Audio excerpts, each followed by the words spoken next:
বন্ধুরা, আজ তোমাদের জন্য নিয়ে এসেছি সিমুইয়ের পায়েস। কড়াই বসিয়ে তাতে ঘি দিয়ে সিমুইগুলো ছেড়ে দিলাম, দিয়ে ওগুলো ভালো করে নাড়াচাড়া করলাম। নাড়াচাড়া করার পর যখন ওগুলো ব্রাউন কালার এসে গেল, তখন তার মধ্যে তেজপাতা দিলাম, দিয়ে ওটা নামিয়ে রাখলাম।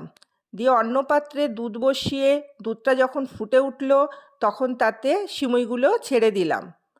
সিমুইগুলো দেওয়ার পরে ভালো করে নাড়াচাড়া করে নিতে হবে, যাতে করে সেগুলো দলা না পাকিয়ে যায়। তারপর তাতে ছোটো এলাচ লবঙ্গ দিয়ে ভালো করে নাড়াচাড়া করে কাজু কিশমিশ দিয়ে দিলাম। ওগুলো যখন ভালো করে ফুটে যাবে, নরম হবে, তখন তাতে বাতাসা দিয়ে দিলাম আর অল্প করে চিনিও দিলাম। দিয়ে ওগুলো ভালো করে নাড়াচাড়া করে নিলাম।